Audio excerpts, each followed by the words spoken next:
ఖరీఫ్ పంటల సాగుకు రైతులు సిద్ధమవుతున్నారు. అక్కడక్కడ కురుస్తున్న తేలికపాటి వర్షాలకు దుక్కులను సిద్ధం చేస్తున్నారు.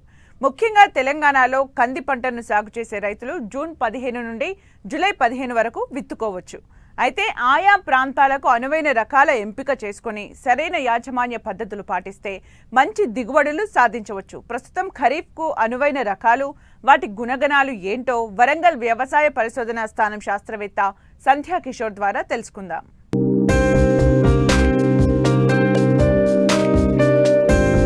తెలుగు రాష్ట్రాల్లో సాగవుతున్న పప్పు దినుసుల పంటల్లో కంది ముఖ్యమైనది. దాదాపు 12 లక్షల ఎకరాల్లో సాగవుతోంది. తెలంగాణ ప్రాంతంలో సుమారుగా 7 లక్షల ఎకరాల్లో సాగవుతోంది. కందిని ఏక పంటగానే కాక పలు పంటల్లో అంతర పంటగా కూడా సాగు చేసుకునే అవకాశముంది. ఈ పంటలో ఎకరాకు 8 నుంచి 10 క్వింటాళ్ల దిగుబడి సాధించే అవకాశమున్నా మన రైతులు మాత్రం కేవలం 4 నుంచి 5 క్వింటాళ్ల దిగుబడిని మాత్రమే పొందుతున్నారు. ఖరీఫ్ కంది జూన్ 15 నుండి జులై 2వ పక్షం వరకు విత్తుకోవచ్చు. అయితే వర్షాలు ఆలస్యమైన ఆగస్టు చివరి వరకు కూడా విత్తుకోవచ్చని శాస్త్రవేత్తలు సూచిస్తున్నారు. సకాలంలో విత్తడం ఒకెత్తైతే ఆయా ప్రాంతాలకు అనువైన రకాలను ఎంపిక చేసుకోవడం మరో ఎత్తు. తెలంగాణ ప్రాంతంలో ఖరీఫ్ కంది సాగుకు ఏ రకాలు అనుకూలం, వాటి గుణగణాలు ఏ విధంగా ఉన్నాయో తెలియజేస్తున్నారు వరంగల్ వ్యవసాయ పరిశోధనా స్థానం శాస్త్రవేత్త సంధ్యా కిషోర్.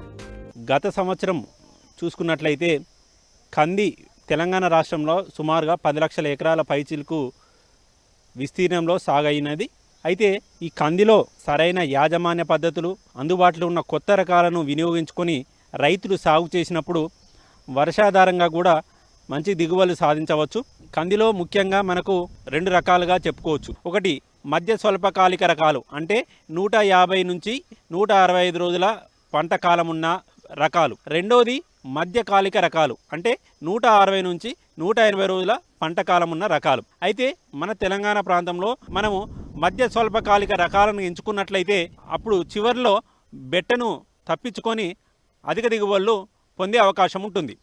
ముఖ్యంగా మనకు రకాల గురించి ఆలోచించినట్లయితే వరంగల్ పరిశోధనా స్థానం నుంచి విడుదల కాబడిన WRGE 93 తెలంగాణ కంది 1 అనే రకము మధ్య స్వల్పకాలిక రకము. 155 నుంచి 165 రోజుల్లో పంట పూర్తవుతూ పంట చివరిలో వచ్చే బెట్టను కొద్ది వరకు తప్పించుకొని అధిక దిగుబడిని ఇస్తుంది.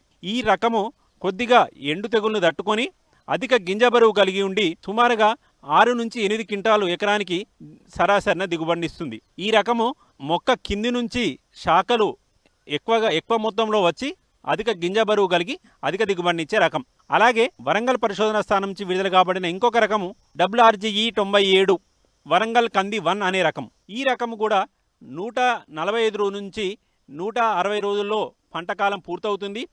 ఇది ముఖ్యంగా రైతులు ఎక్కడైతే పత్తి పంటలో కందిని అంతర పంటగా వేసుకోదలిచిన రైతులు ఈ రకాన్ని ఎంచుకోవచ్చు. ఎందుకంటే ఇది సుమారుగా మన పత్తి కాల పరిమితి కలిగి ఉండి పత్తి తీసేసినప్పుడు ఈ పంటను కూడా తీసేసుకోవచ్చు. అలాగే సోయాబీన్ పంటలో కూడా 1:7 వరుసల నిష్పత్తిలో, అంటే 1 వరుస కంది 7 వరుసల సోయాబీనుతో అంతర పంటగా సాగు చేస్తుంటారు. ఇటువంటి ప్రాంతాలలో కూడా వరంగల్ కంది 1 అనే రకము, అంటే WRGE 97 అనే రకాన్ని వినియోగించుకోవచ్చు. ఈ రకము ఎండు తెగులను తట్టుకొని శాఖలు పొడువుగా ఉండి మధ్యస్థ లావుగా ఉండే ఎరుపు రంగు గింజతో అధిక దిగుబడిని ఇచ్చే రకం. అలాగే నీటి వసతి గల ప్రాంతాలలో ఎర్ర చెలక నేలలో కూడా వరంగల్ కంది 1 అనే రకాన్ని సాగు చేసుకోవచ్చు. మన పరిశోధనా స్థానం నుంచి విడుదల కాబడిన ఇంకొక రకము WRGE 121. ఈ రకం కూడా మధ్య స్వల్పకాలిక రకము, అంటే 155 నుంచి 165 రోజుల పంటకాలం పూర్తవుతూ ఎండు తెగులు తట్టుకొని అధిక దిగుబడిని ఇచ్చే రకము. ఈ రకం కూడా వరంగల్ పరిశోధనా స్థానం నుంచి సేకరించుకోవచ్చు. ఈ రకాలతో పాటు WRGE 65 అనే రకం, అంటే రుద్రేశ్వర అని 2015లో విడుదల కాబడిన ఈ రకము 160 నుంచి 180 రోజుల పంటకాలం. ఏదైతే బరువైన నేలలు, మధ్యస్థ బరువైన నేలలు, నీటి వసతి గల ప్రాంతాలలో ఈ మధ్యకాలిక రకాలను ఎంచుకోవచ్చు. ఈ WRGE 65 ఖరీఫ్తో పాటు యాసంగి సీజన్లో, అంటే సెప్టెంబర్ 15 వరకు విత్తన మోతాదుని పెంచి ఈ రకాన్ని ఎంచుకోవచ్చు. ఈ రకము కాయదొల్చే పురుగును కొంతవరకు తట్టుకుంటుంది, ఎండు తెగులను కొద్ది వరకు తట్టుకుంటుంది, శాఖలు పొడవుగా ఉండి కాయలు గుత్తులుగా కాస్తూ అధిక దిగుబడినిచ్చే ఈ రకాన్ని ఎంచుకోవచ్చు. వీటితో పాటు మనము ఇప్పటివరకు సాగు చేస్తున్న ఉజ్వల అనే రకం PRG 176 అనే రకము, ఈ రకము కూడా పాలెం పరిశోధనా స్థానం నుంచి విడుదల కాబడిన ఈ రకము 145 రోజుల నుంచి 155 రోజుల్లో పంటకాలం పూర్తవుతుంది. ఎర్రచెలక నేలలకు ఎక్కడైతే కనీసం ఒక నీటి వసతి ఇవ్వగలిగే ప్రాంతాలలో ఈ రకాన్ని ఎంచుకొని సాగు చేసుకున్నట్లయితే ఎకరానికి 6 నుంచి 7 క్వింటాల దిగుబడిని వస్తుంది. ఈ విధంగా మనము కందిలో మనకు ఉన్న అనుకూలంగా ఉన్న ఈ రకాలను ఎంచుకొని సాగు చేసుకోవచ్చు. వీటితో పాటు పాత రకాలైన ఆశ, తర్వాత మారుతి, తర్వాత LRG 41 అనే వంటి రకాలను కూడా ఎంచుకొని రైతు సోదరులు సాగు చేసుకోవచ్చు. ఖరీఫ్లో దీర్ఘకాలిక రకాలను వెయ్యకూడదు. మధ్య స్వల్పకాలిక రకాలనే సాగు చేయడం వల్ల పంట చివర్లో బెట్ట పరిస్థితులు ఏర్పడకముందే పంట చేతికొస్తాయి.